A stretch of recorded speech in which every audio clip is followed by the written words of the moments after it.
All right, Jared, let's dive in to the two big ones tonight. Auburn, Baylor. Can't wait for this one. I know we have all these top 10 matchups this weekend that are going to be a lot of fun, but outside of those games, I think this is the game I'm most excited for because I'm really high on both of these teams this season and both of these coaches. It's a big year for them. Certainly Hugh Freeze at Auburn. Dave Aranda needs a good season with Baylor as well. Baylor has taken some money. As you've mentioned, this was 2.5 pretty much the whole week, and now as we're about 4 hours away from kickoff, this line is all the way down to -1.5. So your thoughts on Auburn, Baylor tonight? Side, the total is 58.5. Any plays for you?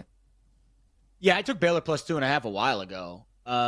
And you could have that for a decent amount of time, and now you can't have it anymore. So, sorry, you had pretty much 6 months to bet Baylor plus 2.5 because I don't think the line budged like the whole summer. It was pretty much sitting right in that spot.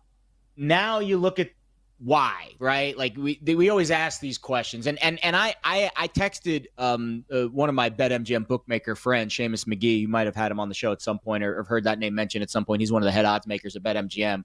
I do a lot of work with him, and I asked him straight up. I was like, listen, this line's been available for a long time, Seamus. Do you think we're going to see a lot of movement Friday into Saturday? And he's like, yeah, that's when the limits expand. All bets are off, literally. Like, that's when you see the big money start to come in. We saw it with Texas and Ohio State yesterday, and now you start to see, okay, groups are going to make their claim, whereas over the summer you might have gotten a couple nibbles. Now you're getting the whole dinner. Baylor's legit. I mean, they're a really well-coached team. They have everyone back. They've got a quarterback that has had experience. You want to say, well, they're in the Big 12 and the SEC has better athletes. I can't argue that. That's true. It's a true statement. Auburn's got better athletes. They've got a top 10 recruiting class. They've got dudes for days. But do you really trust Hugh Freeze? Do you really trust Jackson Arnold on the road? Like, these are the questions you have to ask yourself when you're getting into these spots. I don't know if I can say yes to either of those questions. So I think Baylor's the side. And we will find out if they have enough in the trenches to hold up against a very deep Auburn roster. Yeah, I mean, this game, again, I can't wait for it. You're right. Auburn's the more talented team. Their receiving room, I mean, the two receivers that they have, Cam Coleman and Eric Singleton from Georgia Tech, are terrific. And I think Jackson Arnold is going to surprise some people tonight. If you watch college football, you saw him last year at Oklahoma. But, Jared, I mean, that Oklahoma offense, man, they lost their top 5 offensive linemen to injury, the top 5 receivers. Like, it was just one of those years for Brent Venables and the Sooners. They just couldn't stay healthy. And Arnold, he's one of those quarterbacks like most that he needs some help around him. He needs an O-line to protect him. He needs some receivers on the outside making plays. Hugh Freeze is a great play caller.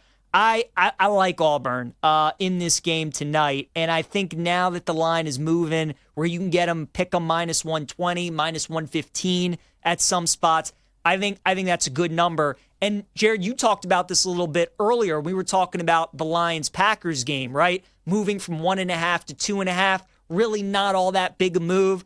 I see it as the same kind of thing for this, right? Baylor 2.5 down to 1.5. I think it's definitely a big move for Auburn, though, getting a nice cheaper money line price and to take advantage of that. So I think that's a good number. The total did move up a little bit as well.